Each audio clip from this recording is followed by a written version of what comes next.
Welcome to Virtually Amazing Assistants, the podcast for assistants everywhere. If you've not met me before, my name is Shelley Fishel. I'm known as the MS Office Maestro, and I've been training assistants, business owners, organizations for over 25 years on Microsoft Office applications, and I still do that. However, I have a passion for assistants. I think you're all amazing. Businesses wouldn't work without you.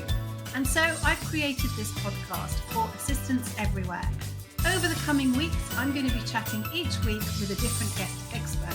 We'll find out how they got to where they are, what they're up to now, and how they can help you. Tips and tricks abundant. We will learn loads.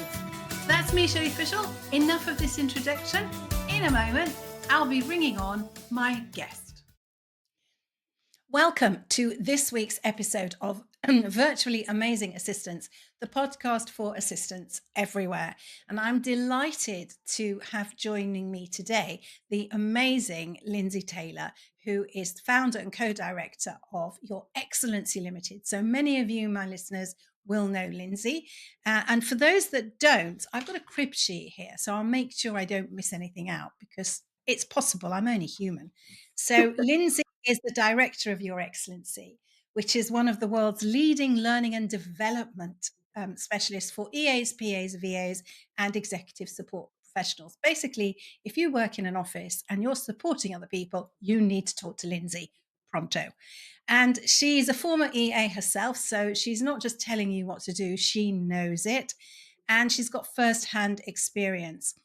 And she loves sharing her knowledge and skills, and she's also a preferred training provider with the Institute of Administrative Management, IAM, alongside providing a mini MBA for assistants, which I think is just fantastic, which is also, if I'm not mistaken, CPD accredited. No, it's not actually. It's through the IAM. I knew it was accredited. So what did I miss there, Lindsay? What did I miss there? What did you miss? I love that intro. Thank you very much. What did you miss? Oh, probably that I've got my book as well, which is a nice little giveaway sometimes for that kind of credibility. So, and I love writing. Well, I'll probably share loads of stuff that I love with you as well. So yeah, I'm pretty much an open book. So you can ask me any question and I will just say it as it is. So that's great. Yes, I see you post about your book quite a lot. A to Z Pearls of Wisdom. How did it come about? What made you write it?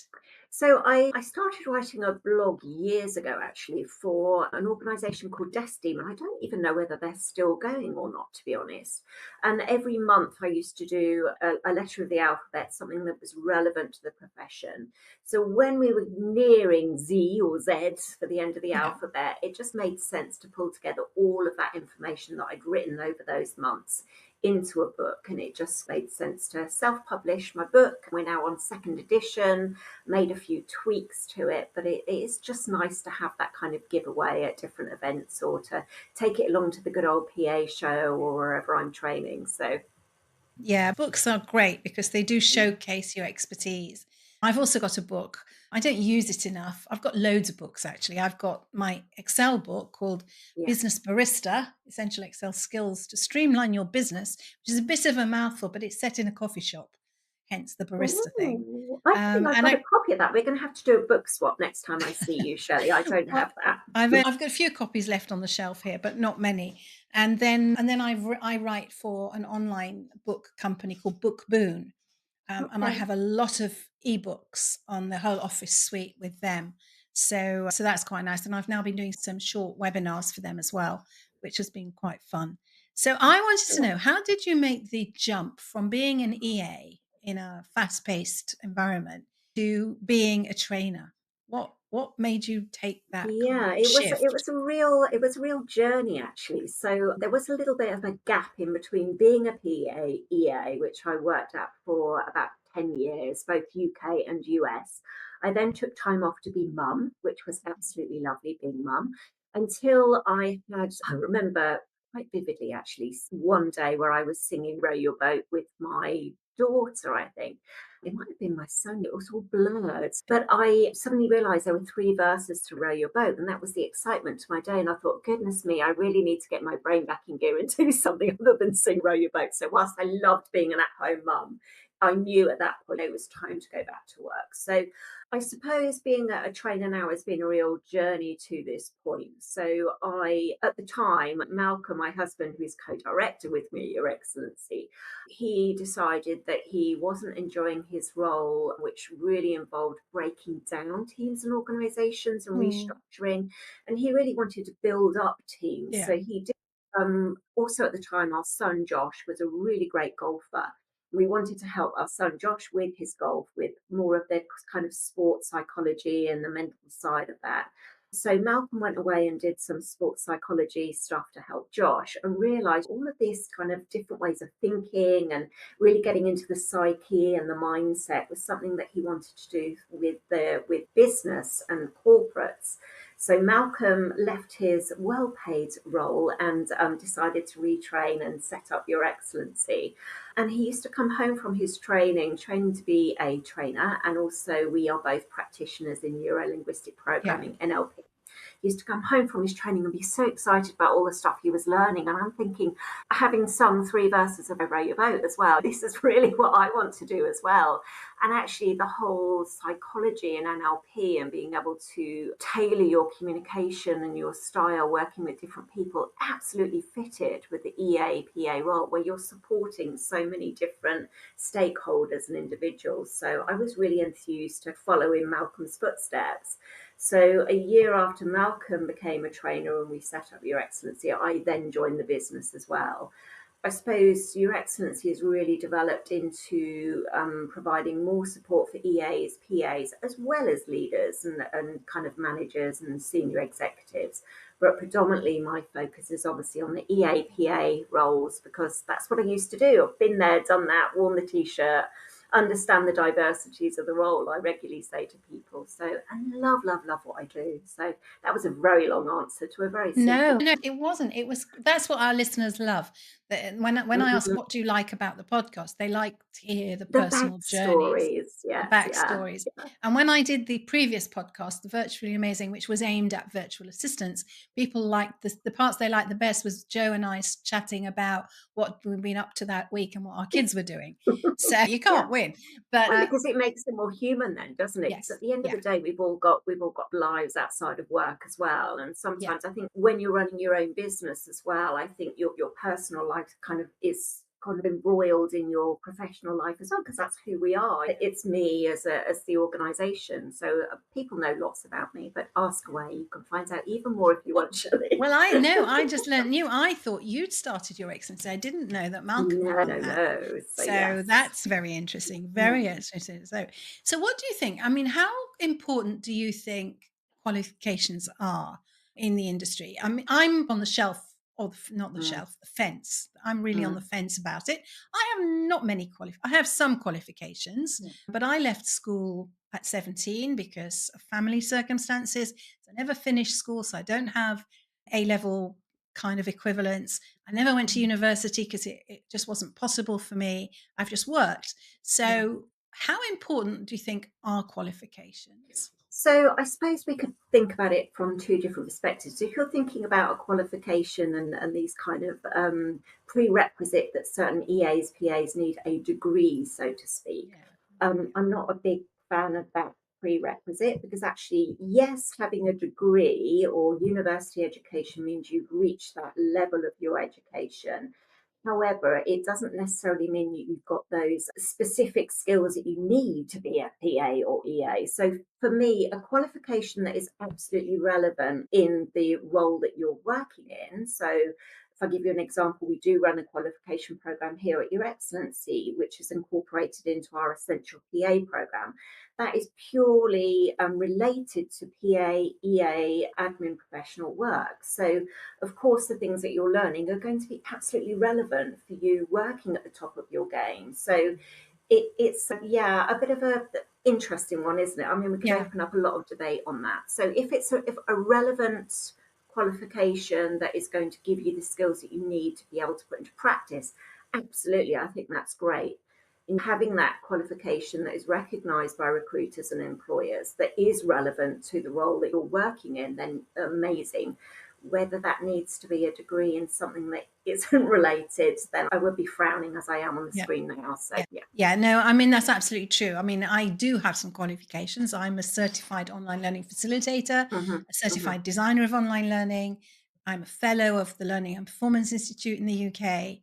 So I have done stuff to prove, and I've done lots of courses. And I used to be a Microsoft certified trainer. I used to have those letters Yeah. after my name as well. And I But I think stopped. as a trainer, we need that credibility as well. And it's really important, I think, if you are a PAEA and you're looking to train with an organization or a trainer, that you absolutely do your due diligence to make sure that they are qualified in what they're doing, that they are, say, I think both you and I are fellows of the Institute of Administrative Management, aren't we? So we've got that. You're not. No, I'm I'm not, sorry. I I'm thought you not. It's all were. right, I'm not. I was going to do some work with them, and the Mm, particular piece of work never happened.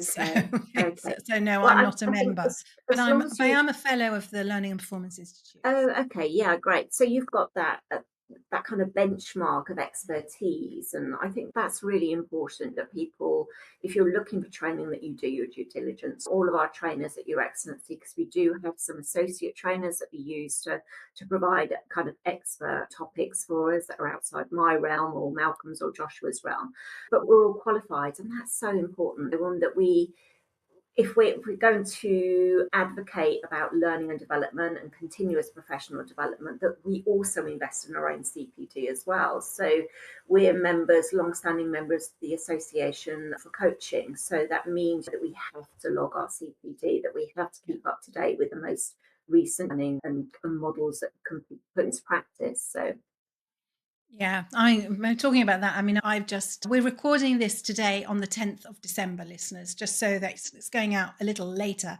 But yesterday, which was the 9th of December, I spent the whole morning myself invested in a course that I'm doing that's going mm, to improve the training that I'm able to deliver. It was another yeah, part of Microsoft 365 that is not my speciality, but it's becoming my speciality. yeah, Well, it's not going to be my speciality, but it means that I'll have a more rounded knowledge when I mm, get asked that question. You always yes, get asked yeah, that question that is not in your comfort zone.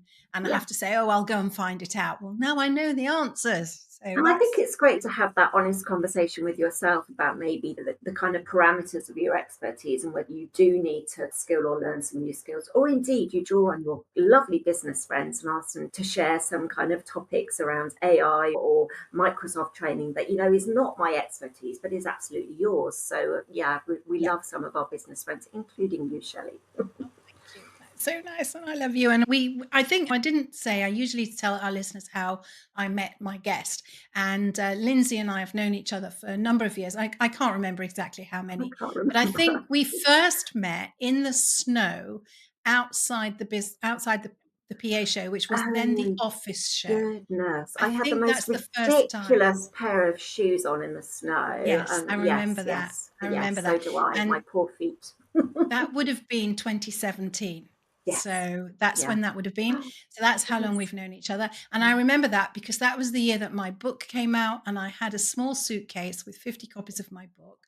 And I was delivering the first session of the day that day. It was at Olympia, Yeah. and nobody turned up. I mean, I think I had 3 people in the Oh room because my nobody goodness. could get there in the snow. Yeah. Yeah. So, and I'd recently had back surgery, and I really had schlepped these books, and Oh it no. was, well, I'd been driven there. I couldn't Yeah. drive. Somebody had driven me there.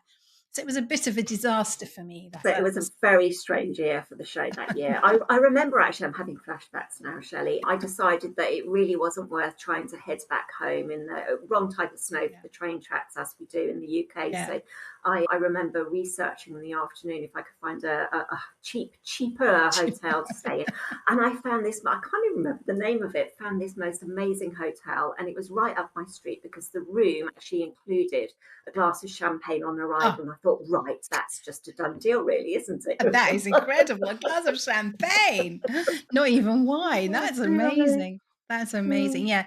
The places trainers stay. I'm part of a trainer community, and there are big debates about Oh, I've just booked into the Purple Palace this week. It's Mhm, Premier Inn. Oh, I know So some of the creative license on marketing for some of the hotels. I used to do top secret hotels for a while and book out what sounded like some amazing places, and then turn up and think, no, you've been very creative. One with your photographs, and two with your location, and it's just like, yes, that reminds me. I booked it was very funny. I booked a holiday to Amsterdam many years ago now. We were going, just David and I and the two boys. Elizabeth, our daughter, never came with us on those like city break holidays at half term. And it was in the early days of the internet. And I'd found this hotel in Amsterdam that said it offered a kosher breakfast. So I thought, well, at least breakfast will be okay. We know there are restaurants for the other meals. So I booked it, and then I got proper flu, but proper flu, which meant I was really in bed. And the mm, doctor said, no way, you are not going anywhere. You are staying here. So David went with the boys. So they turned up, and this hotel, whose photograph looked fine, was above a pizza shop, and it was bare bones. And the David said, I don't really want to stay here. He was already new. And then Mark, our elder son, went to the bathroom, and he came back with the loo handle. He said, I don't think this oh, was supposed to happen. oh, goodness me, oh So goodness they me. checked out and they went to stay at a Holiday Inn, Yeah, which as long was, as they managed to find somewhere else to stay. I've got a yeah, funny story on hotels, actually. We're digressing. We haven't done any of the no. questions Well, that we we're were. going to come back to the MBA in a minute. So I've literally just come back from about a month away to New Zealand, and I pulled together the whole itinerary myself, which I actually really love doing. I'm a bit of an itinerary queen. I always say there's a little bit of flexibility around the itinerary. We've moved from hotel to hotel, so we were in a different hotel most nights, apart from when we were in Christchurch watching the cricket, which we won, by the way, just anyone listening. Right. First test won by the English. But one of the hotels I booked, we turned up after an 8-hour drive at this hotel, or motel as they have in New Zealand, and they couldn't find my booking. And the reason for not finding my booking is I booked it for next year. Luckily, they had a room that they could put us in, but the itinerary was going perfectly up to that point, and then I just had to double check everything else to make sure I hadn't booked any more 2025 hotels instead of 2024. Malcolm's face was an absolute picture. Went into panic, like, where are we going to stay? I'm like, it's fine, we'll work it out. Did you do any work while you were over there? Literally, I just did one evening's networking session for admins out in Christchurch. So Malcolm watched the cricket it was meant to be 6 days, but he watched it for 5 days. My concentration span can last a day for cricket, so I thought I really needed to fill my time a little bit with some work. And I don't feel quite so guilty ignoring kind of some of the emails coming in. Yeah. So yeah, I did an evening session for a group of admins members, and it was just lovely, really welcoming, and they took away some great learning. And yeah, it was brilliant, absolutely brilliant. Oh, that's great. So let's talk about the Mini MBA. So Mm. I've got a few questions around that. How did you decide to do it? How did it come about? And why MBA? Why call it Mini MBA? So we conducted a research with lots of PAZA clients and also employers as well. This was back in, I'm going to get quite myself incorrectly here, back at the beginning of 2023, I think we did this, because we knew we were getting inklings that lots of PAZAs wanted something different than maybe the level we were offering with our Essential PA program. They wanted something that was more strategic, so to speak, so that they were able to understand more of the strategy, more of being able to fully support their executives. So the result of that survey and the information that we got from that was that, okay, we need to develop something that absolutely is like an MBA, but it needs to be in a mini format, because I think EAs, PAs, they can't take a lot of time out, I don't think, training, because it's still meant to be obviously doing their roles and providing that support. So the Mini MBA was born out of that research, and it was an industry first program. Really so proud of the fact that we're still delivering this program, that it is still being received really favourably by EAs and PAs. And one of the top takeaways, one of the top gains for our PAEA clients is this sense of confidence at the end of the Yes. program, that actually the skills that they're able to then put into practice are really giving themselves a sense of achievement and confidence, that they know this stuff, they can use it, and actually sometimes it just comes down to being able to decipher some of the jargon that the executives are using and understanding what's going on. More of the intricacies of the business is just amazing. So we chatted earlier, and I said it's accredited by the Institute of Administrative Management, so it's got that benchmark there that we've had to go through those quality standards, stringent quality standards, to make sure it is accredited. So yeah, it's really proud of the program. We get some lovely comments and a real alumni of EAs, PAs, and VAs as well, which is quite interesting. So absolutely relevant, I think, to if you're running your own VA business, because of course you're going to be learning more of the strategy, which is so important to your kind of ongoing success as a business owner. Yes, I think that's a really good point, because a VA is a business owner. They're not Hmm. just a support professional. And the Mm. word just shouldn't have been in there, but I meant it wasn't the only thing they do, rather than Yes, just. yes. And so they're running a business, and a lot of VAs are now leveling up and running larger. So Hmm. agencies or academies or whatever they want to call them, groups of VAs or teams. And so something like that would be extremely valuable to Absolutely. anybody who's running a business. Yeah, And this particular is aimed at the support profession, which I think yeah, is yeah, phenomenal. And yeah. we were chatting before we came on air about how collaborative and friendly the Mm, industry in general is. And I was in my episode that I recorded just yesterday, which is going out just one before yours, with Amanda Johnson. We also talked about VA mantra of collaboration, not competition. And yeah. I see that across the whole support profession. Yeah, it is. I It's always say so it is an lovely. absolute community. I think we're all looking out for each other. We want each other to succeed. And one of the things I think when I was working as a PA in EA, I'm sure there wasn't that kind of those resources and that community feel back then. It was a long time ago, Shelley. That's probably why. But there are so many supportive trainers, other PAs, EAs that want to see you succeed, mentors, coaches, and it's just being able to tap into those. One, having an awareness of who is out there to help you, but then actually being able to use them as a resource as well and to learn from each other. Yeah, and I think also that's very true. And but I think the thing that's facilitated these communities is the internet, really, the Yes. ability to find things. When I Mhm. started out, there wasn't. I remember when I went for my first interview with the company that I got the training job with. You needed to, I wanted to be a trainer, but you had to get a training qualification to be a trainer, and we couldn't Mm. afford for me to do that. So I was looking for a job with a training company. So I got a job with a training company, but there was a series of interviews, and I was asked to do something, and I had to do a 10-minute training presentation. And I'd never done anything like this before, but it had to Mm. be on something in Microsoft Office. So I chose cut, copy, and paste. And I did a step by step, and then I had to do supporting documents. Now, it was very early days. This is 1998. Yeah, the back end of 1998. And I had Word and I had copy, but I didn't know how to put a document together with the images. And I remember going into some online forum or other and saying, "How do I get pictures of the icons?" I mean, now there's so much software that will help you do it, but then I didn't know how to do it. Print, screen, and crop, and then paste. But fine. So that was how I did it, and I landed the job. But the point is that it was so early days, and it's gone so far since then, and it's Yeah. speeding up.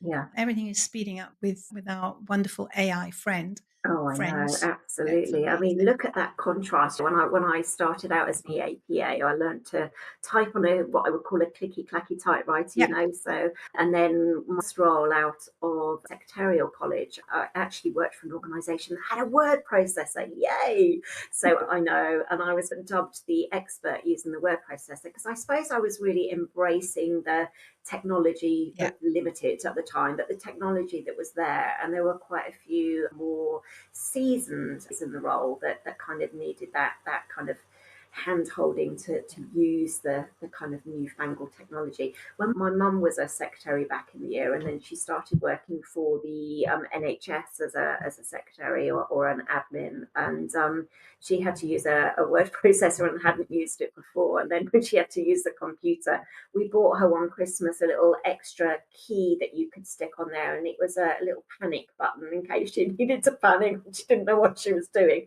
We regularly used to joke that she was going to be putting tip text on the screen or something, or trying to do that thing that you do Yeah. on the typewriter where you do the Yes, you arc arrows return. return. Yes, I Yeah, get that's why it. the Yeah, enter so key was funny. called return at the beginning, because it's from a Yes, typewriter. absolutely. Yeah, And there's yeah, that yeah. funny thing as well with learning to type. I saw something the other day on a good old Facebook, I think, around you no longer need to do two spaces after your period or full stop. And I'm like, but that's how I've learned to type. And Yes, actually, when you're in full flow of typing, it's very hard not to have those two spaces in there. yes. So Yeah, yeah, I know there's two kind of schools of thought on that, but I'm yeah, yeah, carrying on no. with the two because just like when I'm Yes, in full flow and tippy tappy typewriting, it's just two spaces. absolutely. I'm with you on that one. So Good. to start rounding up, Mm, because I know you've got a long drive ahead of you, because we were talking about that before. So I don't yes. want to Mm. keep you for too much longer. But can you offer any tips? 1, 2, 3 tips for our listeners? What can they take away as like bullet points? Yeah, absolutely. So this kind of fits, I suppose, with the things we've already discussed. But first and foremost, research who is out there that you can connect with. It's all about networking. If I say network, there's some Yeah. really great stats that say that 60% of your career progression can be put down to networking. And if we define networking as being able to create and maintain those connections with other people, it's something that every single one of us can do. So whether that's over social, so we're using LinkedIn or other platforms there, or whether it's in person networking, connecting, so important to build that network or that community around you and to actually learn from each other and support each other. Never feel that you're in this alone and doing this on your own. And I suppose that would be my next bit of advice that would follow on from that. Always ask for help. If you're not doing this on your own, there are people out there that will help you, including Shelley, including me, including lots of people that I'm sure you're going to have on your podcast as well. If you ever need any help, just pick up the phone or drop me an email. I would love to be able to help someone in their career. Yeah. So, and I suppose the last one is I know when I was a PAEA, I'm an absolute perfectionist. I wanted to get everything absolutely right from the word go. And I suppose I'm always still quite hard on myself. And it's really learning, I think, to be kind with your Mhm. self talk. So none of that sabotage. Thinking about when you're having those internal dialogues and you're talking to yourself, what language you're using and what you're saying to yourself, that actually it needs to be kind because life can be really hard. We know that there's so much going on, and it's just being kind to yourself. That's would be my big bit of advice. So, network, ask for help, and then be kind to yourself as well. I think those are fantastic tips to end our lovely chat on. I've thoroughly had fun this afternoon. I was interviewing another person who we had a lot of fun just before. So, two today. That's enough for one day. Woohoo! I'm I should signing think off in a moment. so. I should Yeah, think so. I'm going to Goodness sign off me. in a moment. But Lindsay, thank you so much for joining me on Virtually Amazing, the podcast for assistants everywhere. I'll get it right one day. I did.